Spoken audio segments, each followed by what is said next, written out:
If you haven't had an opportunity to watch episode 3 of Marvel's Daredevil, stop listening now, major spoilers, here we go. Murdock and Foggy take on a mysterious wealthy client, but Murdock is convinced that there's more to the case than just the facts. This is the first episode that we get to see Murdock inside of a courtroom. You get to see how Murdock and Foggy, they're an excellent team. I can't say that enough. They're perfect for each other. Foggy is kind of a guy that's like grounded in a reality as far as, hey man, I don't want to get in trouble. I want to live. I want to survive. I don't want to risk anything. I would like to make money, but let's do it without, representing some crazy, psycho, sadistic, and twisted corporation that's going to get us killed. And Murdock, he's all about, the balance of good and evil and the law and justice and everything like that.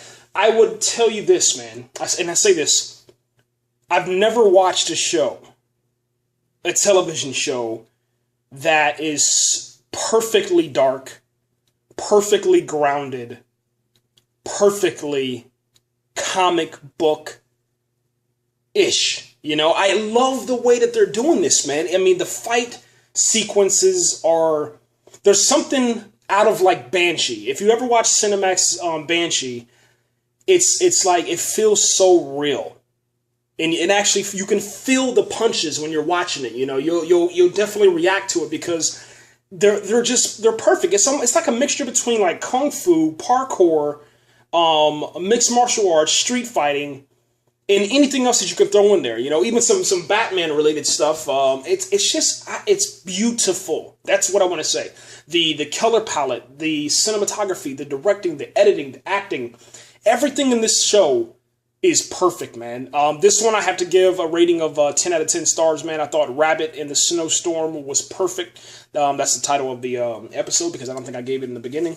I loved it. I absolutely loved it. And what I loved about it the most is that finally one of my favorite characters from Daredevil, Kingpin, he shows up, he arrives, and the reveal for this was like so worth it, man. I think it took us an hour and a half or maybe 2 hours. I forget how long the episodes are. Are they 50 minutes? Or are they 45? Something like that. I think they're an hour. So maybe 3 hours to get to this, okay? So we're on episode 3. So about 3 hours to get to the reveal.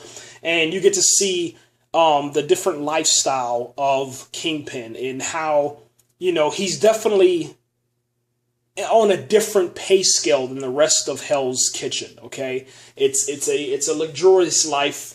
One thing I loved about it is that he has a black suit on. They didn't go with the white suit, and I think maybe because I'm gonna go ahead and say this. Maybe it's because he just looks more, I don't know, intimidating and mysterious and kind of spooky, man. Like, it's just, he has that Gomer Pyle look, because obviously that's who it is. But it's just, I don't know, man, it's so refreshing, man. And it kind of showed you just this moment where you can kind of get into his psyche. He was like, I'm alone. But there's something about, how he lives his lifestyle and the art and everything like that helps him, I guess, move on each day. And I guess we'll learn more about that later on, man. Let's see what happens in this episode. Okay, so at the beginning of the episode, you see some people bowling. It looks like the bowling alley is closing. There's one guy that's bowling. Another guy comes inside of the bowling alley. He goes up to the lady at the counter, tries to get his shoes and some balls, and the lady says, sorry, we're closed. And she kind of blows him off. She doesn't even really look at him because I guess, I don't know, everybody that works at a bowling alley is a fucking dickhead. But anyway, he's like, oh, sure, I just wanted to get my, I just wanted to get a couple of lanes in. Can I bowl? And he's like, well, he works something out with the manager. Maybe you can ask him. So he walks over there and asks this guy. And whoever the guy is that has the last lane that's open after closing hours, he's a total dick, man. He just, he's like, yeah, get this guy out of here. Get him out of my face or whatever. He tells him no, he can't bowl with him. All of a sudden, his goons go up to the dude and try to bully him away, push him away. And he lowjacks him, man. He hits him with 17 pieces to the face, the ribs, the arms. It just breaks him up, man. Then he pulls out a gun and shoots the dude. And when he's about to shoot the dude, we get this flashback to episode 2, which I guess, is kind of tying in all these characters and how all the elements of Hell's Kitchen come together. But there was a black dude that got the hell beat out of him from Daredevil in like episode 1. And now he's back in episode 3, and you see that he's like the guy that sells guns to the city, if you will. So he said something like, this gun would never backfire, and you can put that on my name. And then we finally get the character's name. I forgot the dude's name, to be honest. It's just not important to me. But he has a name. The black dude from the episode 1 has a name. And anyway, his gun misfired, and then after that, the guy had to beat the bowling alley guy pretty much with his bare hands. And that's when we get to see a little bit more of the gritty, grimy, darker version of Daredevil that we're getting to see with this Netflix show.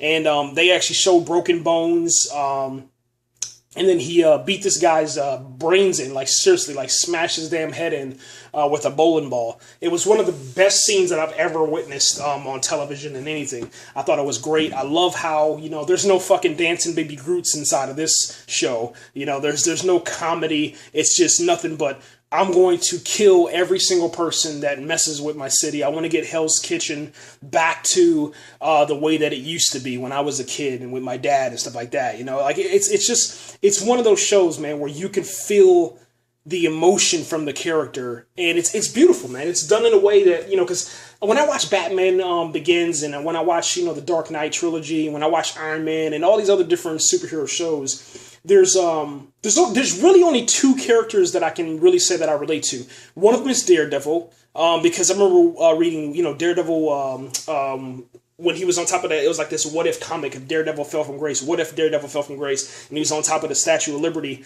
or Empire State Building, and there was this little tiny red dot on the comic book cover for the variant cover, and then it shows Daredevil hopping off the motherfucking Empire State Building and jumping off that sumbitch. And he's just a man without fear, man. And in that episode, in that comic book series, I guess you could say, it was just Daredevil, let loose. And that's what this show does for me, man. So it's very relatable to me, because he has a moral code and a compass. And I don't know, he's not a dick.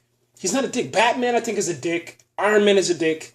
All these billionaire dudes, This dude is like a poor, regular Joe Schmo dude, He's just a lawyer, man. He's not getting paid that much, He's just starting off, and then at nighttime he goes and he takes care of his city, man. So it's very, very relatable, man. Let me see. The corporation that tried to stop Karen has offered her some money, and then we find out that the person that was killed inside of episode 1, the husband guy, that Karen, not Karen's husband, but the husband of the lady inside of episode 3, she was offered the same amount of money to kind of be quiet, like shut up, take this money, we'll give you 6 months payment, lump sum cash, be quiet. Karen didn't take it. She actually goes to the widow and she asks her, she says, look, I took it, be quiet.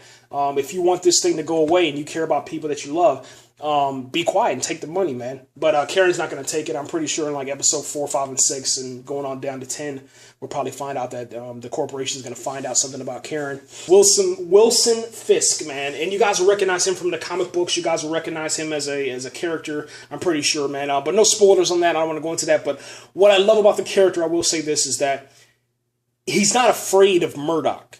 And I think that he knows more about Murdock than he's leading on. He walks into Murdock and Foggy's office and pretty much like threatens them, like, you will take this job. If you don't take this job, pretty much I'm going to have someone kill you or blackmail your name or something like that. Just showing kind of like, I guess, like a power play, showing them their power. Anyway, Murdock and Foggy have to represent the guy at the beginning of the episode that killed the person with the bowling ball inside the bowling alley. And you get inside the courtroom, you get to see Murdock and Foggy actually be lawyers for one time. And it was really cool because it wasn't like, the writing was so excellent inside of this episode that it wasn't boring like a fucking CSI episode or something like that. It was just cool. It was really, really good, really, really done great. And then you get to hear this thing about this truth and justice and good and evil speech given by Murdock, and you kind of see, like, he tries and attempts to, let justice take care of itself inside of the courtroom, but with so much corruption inside of Hell's Kitchen that sometimes in the streets, that's where you have to seek real justice. If you can't get it in the courtroom, you're not going to leave, or you're not going to live inside of my city with you, carrying on that way. I'm going to get my justice, either way. And it was just beautiful, man. Really, really great episode. We get introduced to a character named Ben. He's one of the reporters that reported on the Allied Corporation, their I guess you can say their pension fraud. And looks like Karen is going to be working with Ben inside of that case. And we'll go ahead and head on to episode 4, In the Blood. And continue on, man. I love it. I love it, man.